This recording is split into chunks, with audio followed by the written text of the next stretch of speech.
Good morning student. आज हम देखेंगे कि जो हमने रेडियल डिस्ट्रीब्यूशन का न्यूमेरिकल लगवाया था उसमें सभी को प्रॉब्लम थी, तो आज देखते हैं कि उसको कैसे सॉल्व करेंगे। देखिए क्वेश्चन लिखा है कि एक द्वितार वितरक ए बी 400 मीटर लंबा है। तो ये देखिए एक ए बी है जिसकी लेंथ कितनी है 400 मीटर, जिसे ए पर पोषित किया गया।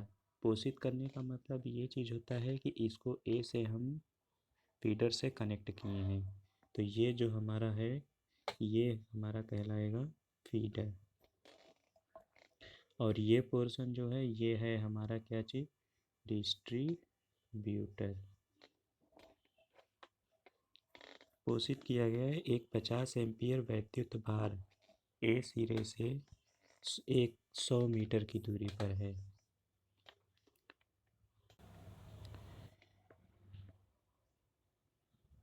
तो एक 50 एम्पियर का जो लोड है, यहाँ पे 50 एम्पियर का लोड, ये जो पॉइंट ए है इस पॉइंट से 100 मीटर की दूरी पर एक लोड लगाया गया है जिसका मान कितना है 50 एम्पियर। दूसरा वैद्युत भार 100 एम्पियर का ए सिरे से 300 मीटर पर है। तो इस केस में देखिए यहाँ से क्या है कि ए सिरे से मतलब यहाँ से लेकर के यहाँ तक ये हमारा पहला लोड था, ये दूसरा लोड है। तो ये जो इसकी डिस्टेंस है 100 एम्पियर वाले की, इस ए से 300 मीटर की दूरी पर है। तो इस केस में कितने अभी तक पार्ट बने हैं, एक एसी पार्ट बना है, दूसरा सीडी पार्ट बना है। तो इन दोनों, तो एसी पार्ट का 100 मीटर है और एडी पार्ट का 300 मीटर है। तो सीडी पार्ट का कितना होगा, सीडी पार्ट का होगा पूरी लेंथ में से इस लेंथ को सब्ट्रैक्ट कर देंगे तो ये लेंथ हमें निकल जाएगा। तो इस केस में इसकी लेंथ कितनी हो जाएगी 100 मीटर, ये तो यहाँ से यहाँ तक का 200 मीटर।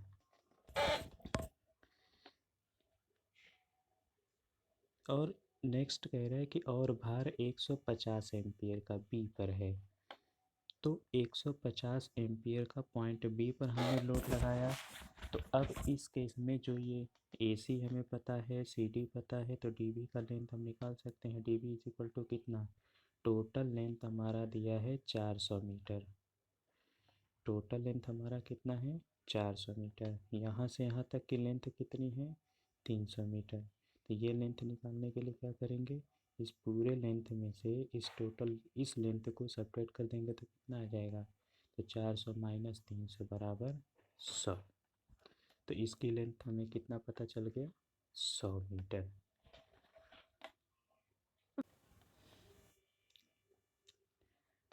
अब क्या करते हैं कि हमारा दो पार्ट होता है। सबसे पहले हर एक पार्ट का हम रजिस्टेंस कैलकुलेट करते हैं।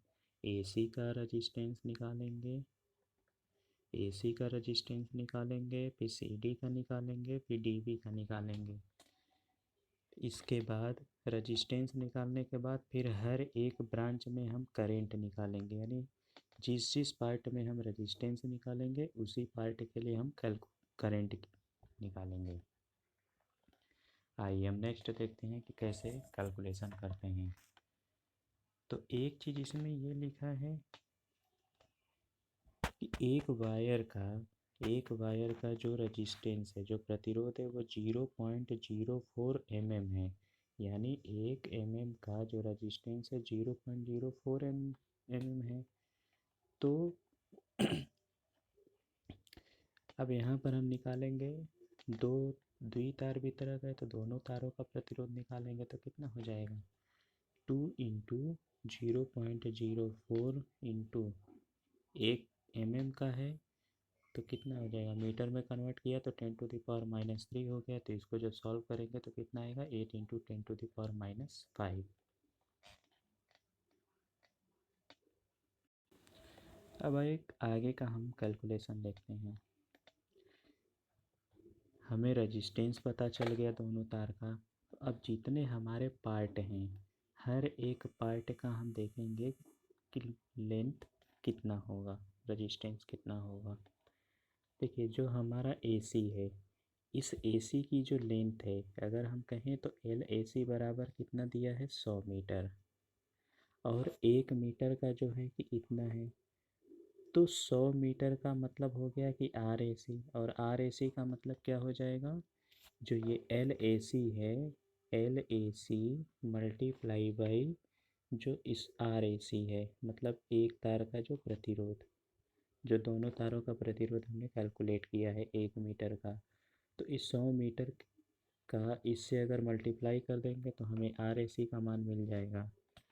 तो ये आर ए सी का मान मिला, तो कितना हो जाएगा 100 × 8 × 10⁻⁵। इसको सॉल्व किया। सिमिलरली अब जो ए सी का पता लगा लिया, अब हम सॉल्व करेंगे सी डी को।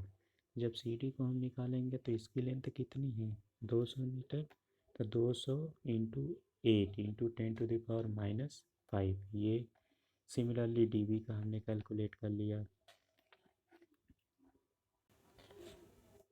अब देखिए बात आती है करंट कैलकुलेशन की, तो हर एक पार्ट का हम अलग अलग करंट निकालेंगे। तो करंट कैलकुलेट करने के लिए हम लगाएंगे इसमें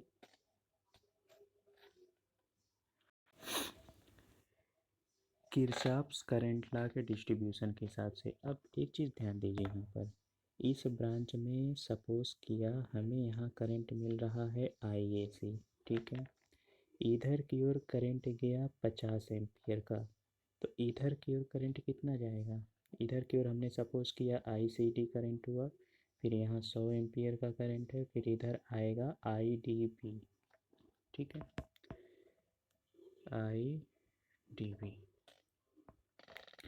इस ब्रांच में जो भी करंट आई डी बी आ रहा है वो इधर की ओर चला जाएगा, तो हम सीधा कह सकते हैं कि आई डी बी का जो मान होगा वो 150 एम्पियर होगा।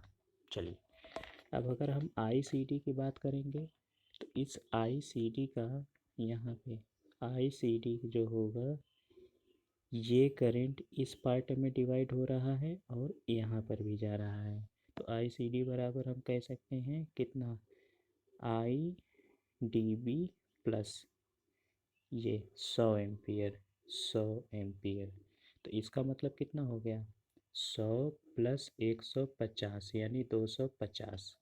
तो आई डी बी का मान कितना 150, आई सी डी का मान कितना 250। अब देखिए आई सी डी का मान हमें पता चल गया कितना है 250 एम्पियर, तो अब हम आई ए सी निकाल सकते हैं। आई ए सी बराबर कितना हो जाएगा 250 प्लस 50 यानी 300 एम्पियर। तो सीधा सीधा हम ये कह सकते हैं कि जो आई ए सी का जो मान होगा क्या होगा, इनका इनका और इनका समीशन, तो सीधा सीधा 50 प्लस 100 प्लस 150 कितना हो गया। अब अगर हम आई सी डी की बात करेंगे तो आई सी डी का जो मान होगा ये करंट प्लस ये करंट, तो 100 एम्पियर प्लस 150 एम्पियर कितना हो गया। अब हम बात करेंगे आई डी बी की, तो आई डी बी बराबर कितना हो जाएगा 150 एम्पियर, ये हमने निकाल लिया। तो उसी तरीके से हमने इसको सॉल्व किया है। अब हम इसको जब सॉल्व करेंगे तो करंट की वैल्यू तो हमने कैलकुलेट कर लिया, आई ए सी निकल गया, आई सी डी निकल गया, आई डी बी निकल गया। अब क्या करना है कि अब जितने भी हमारे पार्ट हैं सभी में हम वोल्टेज ड्रॉप निकालेंगे। तो वोल्टेज ड्रॉप अगर हम कैलकुलेट करेंगे तो वोल्टेज ड्रॉप का जो मान होगा वो कितना होगा, वोल्टेज ड्रॉप का जो मान होगा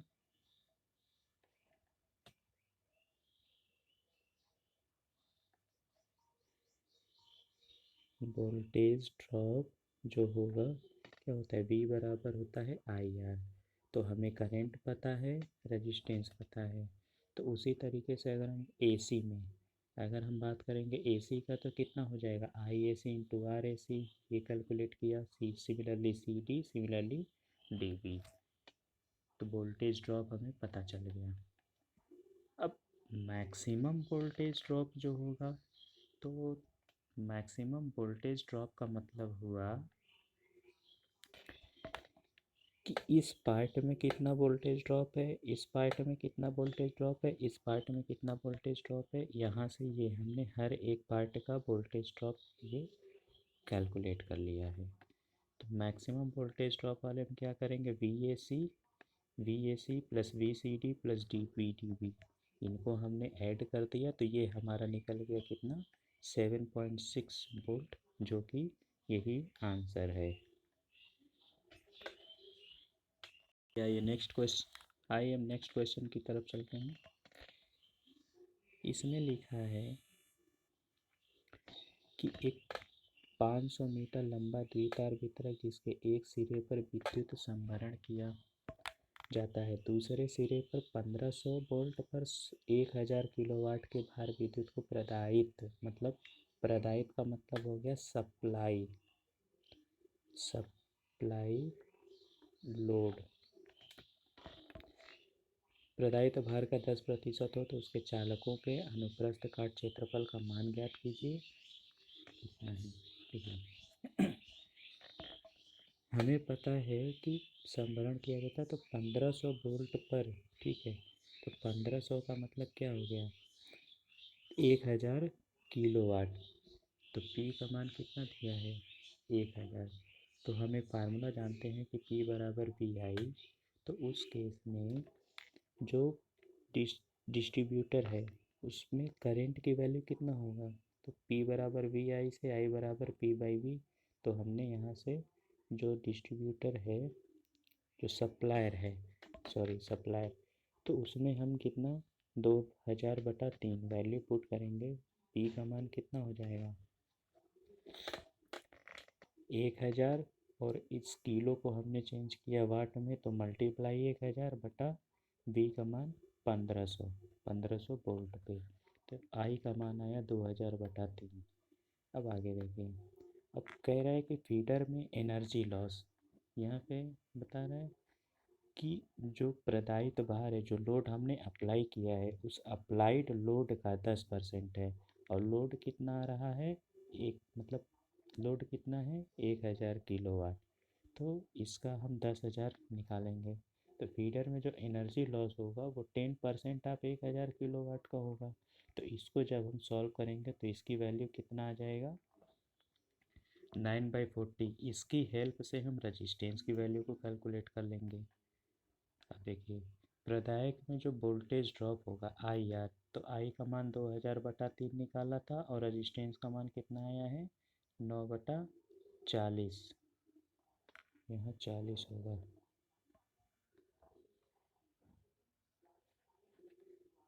तो जब हम इसको सॉल्व करेंगे तो हमें कितना मिलेगा,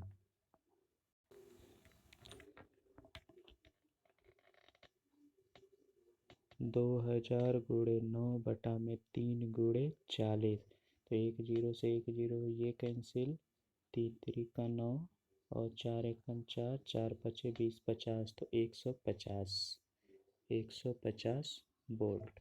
तो इस केस में यहाँ पर 40 होगा, इसको कॉपी में सुधार कर लीजिएगा आप लोग। फिर तो आर का मान कितना आ गया था 9/40, वोल्टेज ड्रॉप का मान कितना आ गया 150 वोल्ट। तो अब सेंडिंग एंड पर जो वोल्टेज होगा, अगर हम किसी पावर, अगर हम ये हमारा कोई सपोज कीजिए वायर है, ये हमारा कोई डिस्ट्रीब्यूटर है, तो ये हमारा कहलाएगा सेंडिंग एंड, और ये हमारा कहलाएगा रिसीविंग एंड, रिसीविंग एंड। तो इस केस में क्या होगा कि अब जो ये वायर है, जितना सपोज़ कीजिए VS हमने अगर यहाँ भेजा, यहाँ पे VL लॉस हुआ और हमें प्राप्त हुआ कितना VR, तो जो सेंडिंग एंड का वोल्टेज होगा तो वो total voltage VR plus VL यानी receiving end voltage plus loss volt का हो समीशन होगा। तो हम कह सकते हैं कि सेंडिंग एंड का जो वोल्टेज होगा 1500 वोल्ट सब लोड को दिया गया, जिसमें से 150 वोल्ट का लॉस हुआ, तो हमें टोटल वोल्टेज वहाँ कितना भेजा गया था सेंडिंग एंड पर 150 वोल्ट का वोल्टेज हमें पता चल गया। तो अब हम जानते हैं कि R बराबर रो L बाई ए। तो रो गिवन है, लेंथ गिवन है, R का मान मिला है। तो यहाँ से हम ए की वैल्यू को क्या करेंगे, कैलकुलेट कर लेंगे। तो यहाँ से जो आंसर आएगा वो यहाँ हमें मिल जाएगा। ऐसे ही हम आगे के क्वेश्चन को करेंगे। उम्मीद है कि आप लोग को समझ में आया होगा। Thank you.